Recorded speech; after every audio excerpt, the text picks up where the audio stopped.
আরে তোর আসতে এতক্ষণ লাগলো কে? কি করবো বুঝলু ভাই, নবীনগর থেকে সাভার আসতে 3 ঘন্টা, সাভার থেকে মিরপুর আসতে 3 ঘন্টা, 6 ঘন্টা লেগে গেছে। কি যে ট্রাফিক জ্যাম বুঝলু ভাই, অনেক আশা নিয়ে শহরে আসছি। তুমি একটা ব্যবস্থা করে দিও ভাই। শোনা রে, এই শহরে কেউ কারো ব্যবস্থা করে দেন, যার যার ব্যবস্থা তার করে নয়। আমার এই নিজের চলে যা দেখছি, বহুত মানুষ আছে পকেট ভরা নিয়ে আইসে ঢাকা গিয়েছে খালি পকেট, আবার খালি পকেটের তাইছে পকেট ভরে নিয়ে গেছে। এটাই নিয়তির খেলা, কারণ আল্লাহ আসল করে আর বাকি তোমার চেষ্টা। বুঝলু ভাই, পকেট ভরতে চাই না, পরিবারের পাশে থাকতে চাই, পড়ালেখাটা ঠিক মতো করতে চাই, আর যদি সম্ভব হয় এবারে বিশেষ পরীক্ষাটা দিতে চাই। তোর নিয়ত ভালো আছে, বিশেষ টিশেষ যাই দিস যা, আগে আত্মুখ দিয়ে আয়, তারপরে বিশেষ হিসেবে যা।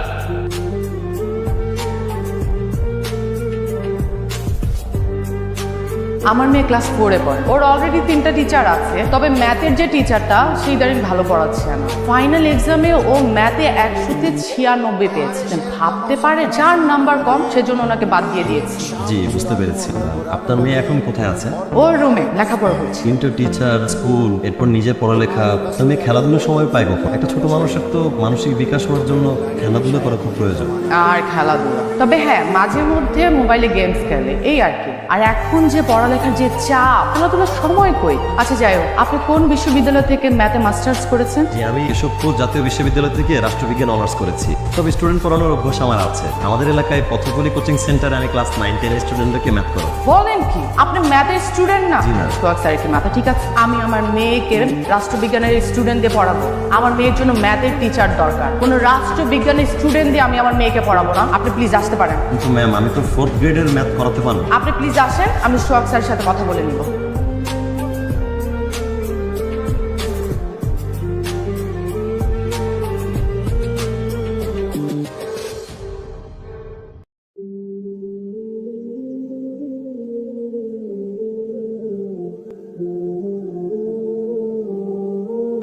বাবা 2 দিন ধরে কিছু খাই না রে বাবা, কিছু টাকা দে না, খাবো। আচ্ছা, আমিও না খাওয়া। আচ্ছা, এই 50 টাকাই আছে, চলেন দুজনে মিলে কিছু খাই। আমি আর আপনি। হ্যাঁ।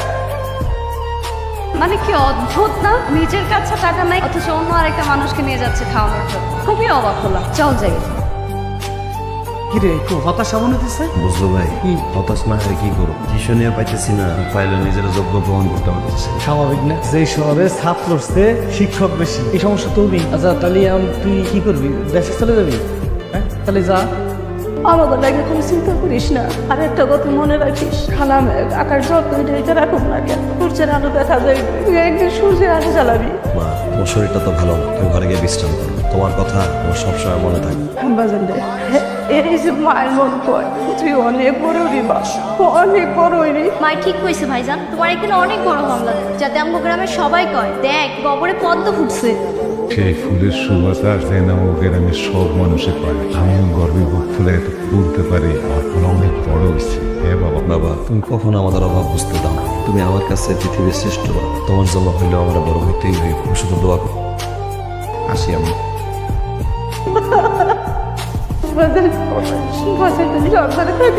বাসের সময় হয়ে গেছে। কানতেছো কেন বাবা? পুরো সারা তো জীবনে পুরো থাকি নাই রে বাবা। আমি সেই জন্য কানতেছি তুই বড় রেগি নেয়ার লাগিয়া বড় শহরে যাইতেছিস। আমি কি পারবো বাবা? কেন পারবি না? অবশ্যই পারবি। এটা কথা মনে রাখবি, তুই যেখানেই থাকিস না কেন, বাপের ছায়া তোর সাথেই থাকবি। ভয় লাগে? ভয়ের কিছু নেই। আমি সারাটা জীবন মানুষের জমি নিয়ে বর্গা করে খাইছি, কোনোদিন লেখাপড়া শিখি নাই। তোর দাদাও চাষবাস করে সংসার চালাইছে। আর তুই আজ বড় শহরে যাইতেছিস, বড় ডিগ্রি নিতে। কোনো ভয় পাবি না বাবা, যত ভয় পাবি পিছিয়ে যাবি, সাহস করবি, আগায় যাবি। হ্যাঁ বাবা, তুমি আমার সাথে বাস স্ট্যান্ডে যাও না, আমার খারাপ লাগবে। তুমি আমার এই হেলিয়ে বিদায় দাও।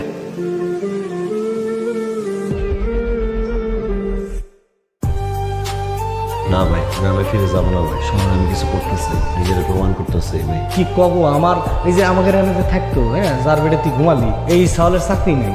এই চাকরিটা তোর পুরো বাড়ি সিকিউরিটি গার্ডের চাকরি না। আমার কথা হলো সিকিউরিটি গার্ডের চাকরি করে কি তুই পড়াশোনা করে পারবি? ভাই সিকিউরিটি গার্ডতে আমি রাজি আছি, এই চাকরিটা আমার খুব দরকার, তাহলে আমি পড়াশোনাটাও চালাতে পারবো ভাই। তাহলে তো হয়েছে, দুই ভাই মিলে 22,000 টাকা পাবো, বোনাস তো আছে। হ্যাঁ, তাহলে তুই পড়াশোনা করবি, টাকা পয়সা কোনো সমস্যা হবে না। পোশাক আশাক দেয়, সাইজ না মিললেও পোশাক আশাকের টাকা লাগে না। ঠিক আছে, আমি করতে রাজি আছি। আচ্ছা তাহলে তোর চাকরি ফাইনাল। আসসালামু আলাইকুম। ওয়ালাইকুম আসসালাম। আপনাকে পরশু আমার কলেজের সামনে দেখেছিলাম না? আপনি পড়াশোনা করেন নাকি? জি ম্যাডাম। ও, কোন সাবজেক্ট? ম্যাডাম আমি ওই বাংলা কলেজের রাষ্ট্রবিজ্ঞানে মাস্টার্স। আচ্ছা, আপনাকে যেখানে দেখেছিলাম আমিও ওই কলেজ থেকে শিক্ষার্থী, বাংলা দ্বিতীয় বর্ষের ছাত্র। ম্যাডাম তাহলে তো খুবই ভালো। আমি আপনার কলেজের জুনিয়র, আমাকে ম্যাডাম বলতে হবে না। আমার নাম তিথি, আমাকে নাম ধরে ডাকবেন, ঠিক আছে? আপনার নাম কি? ম্যাডাম আমার নাম শফিক, শফিক কিবরিয়া। আসসালামু আলাইকুম। আপনাকে না বলেছি আমাকে ম্যাডাম বলবেন না, আমাকে তিথি বলে ডাকবেন। জি তিথি ম্যাডাম, কি বলবেন বলেন। তিথি ম্যাডাম না, তিথি। জি তিথি, কি বলবেন বলেন। আমার ছোট বোনটা ক্লাস 9-এ পড়ে, ওর জন্য টিচার খুঁজছিলাম। আপনি কি ওকে পড়াতে পারবেন? অবশ্যই পারবো, আমি তো টিউশনই খুঁজছিলাম। যাক, তাহলে তো ভালোই হলো। আজকে থেকে শুরু করে দেন, বাকি কথা বাসায় হবে। আর আমার বোন কিন্তু ক্লাস 9-এ পড়ে, 9-এর ইংরেজি পড়াতে পারবেন? ম্যাডাম আমি ক্লাস 9-এর সব সাবজেক্ট পড়াতে পারবো, আপনি কোনো চিন্তা করবেন না, আপনি আমার উপর ভরসা রাখতে পারেন।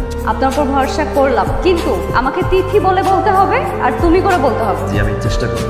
ঠিক আছে। Informal emails can be different type depending of the purposes. However, the most common features of informal emails are: number 1, you should write the email address carefully. Number 2, just write the subject of your email. Sir আপনি তো খুব সুন্দর ইংরেজি পড়েন। তোমার বুঝতে অসুবিধা হচ্ছে না তো? না স্যার, আমি বুঝতে পারছি। আচ্ছা স্যার, একটা কথা শুনবেন। বলো। আমার আপু না ইংরেজিতে খুব দুর্বল, আপুকে একটু ইংরেজি পড়াবেন। আচ্ছা তুমি এখন পড়ো, তোমার আপনটা পরে দেবো। একটু পড়ান স্যার প্লিজ, আপু আসুক। কি কম পাকনামি হচ্ছে না? ও তো অনেক দুষ্ট, আপনাকে নিশ্চয় অনেক বিরক্ত হচ্ছে। জি না, আমাকে বিরক্ত করছে না। Thank you. তো informal email. Informal emails are mostly used in social communication, like communicating with friends.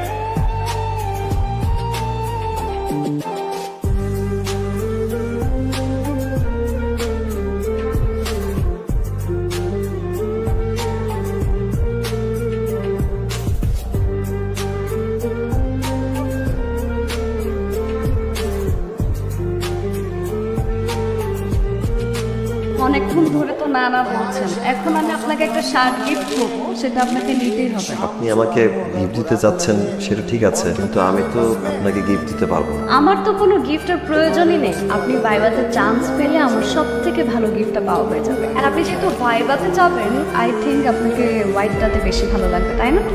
ও, আপনাকে একটা কথা বলার ছিল। জি বলেন। না থাক, এখন না বলি। যে কথাটা বলার জন্য 1.5 বছর যাবত অপেক্ষা করেছি, সেটা পরেই বলি।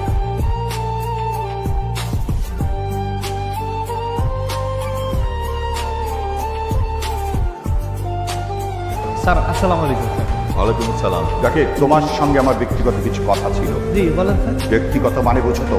স্যার স্যার আমার কোনো ভুল কি হয়েছে নাকি স্যার? ভুল তুমি করনি, ভুল করেছে তোমার এলাকার ছোট ভাই কিবরিয়া। স্যার কি ভুল করছে? স্যার অমর বেঁকে নিয়ে আমি আর বলতে পারছি না, তাকে জানিয়ে দিও ভাই কিভাবে চলতে হয় সেটা যেন সে আগে শিখে নেয়। শুধুমাত্র আমার মেয়ের মান সম্মানের দিকে তাকিয়ে আর আমার মান সম্মানের দিকে তাকিয়ে আমি এই মুহূর্তে ওকে কিছু বলছি না। আমি চাইলেই আজকে এই বাড়িওয়ালাকে বলে ওর চাকরিটা আমি নট করে দিতে পারি, কিন্তু আমি সেটা করছি না। সে মনে করেন একটা কথা কই স্যার, বয়স কম তো স্যার, আর ছেলেটা খুবই মেধাবী। তার মধ্যে ক্ষতি টতি না হয় স্যার, একটু দেখেন স্যার। শুধুমাত্র তোমার দিকে তাকিয়ে আমি কিছু বলছি না, কিন্তু তুমি বিষয়টা যদি হ্যান্ডেল না করতে পারো আমাকে অবশ্যই হ্যান্ডেল করতে হবে।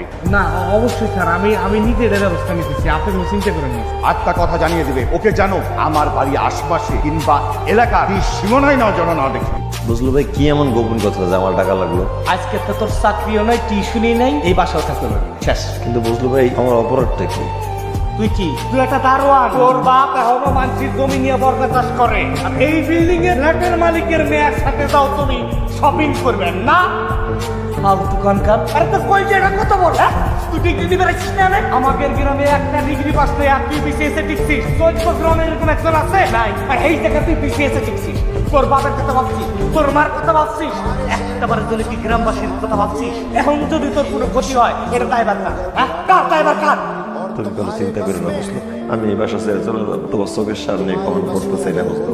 হ্যাঁ অপরাধ করছিস না, চলে তো যাবি, যা চলে যা, তোর চোখ যেদিক যায় তুই চলে যা বাইরে।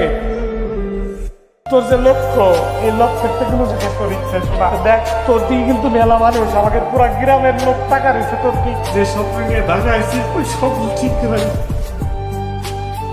নিজের যত্ন নেবেন, খাওয়া দাওয়া করবেন ঠিক মতো। সবসময় তো আর শুধু পড়ালেখা করলেই হবে না। আজকের পরে আপনার সাথে আমার আর দেখা হবে না। 18 তারিখ আমার বিয়ের দিনে হাজব্যান্ডের সাথে জানি চলে যাব।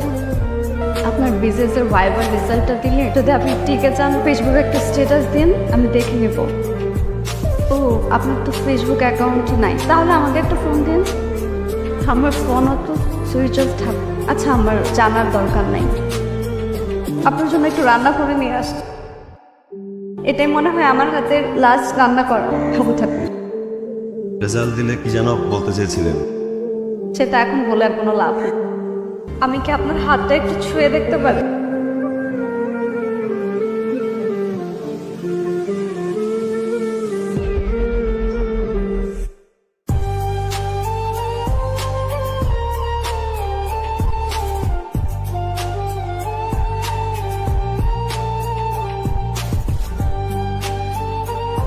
হ্যালো, সালাম আব্বা।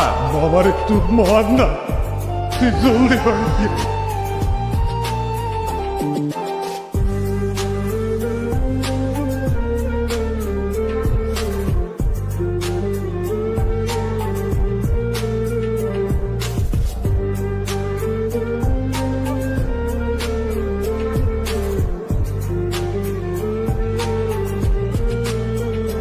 আই জি বলেন। ভাই আজকে তো এপিসিএস এর রেজাল্ট দিছিল, একটা মেয়ের নাম্বার কি মিনা দেখবেন?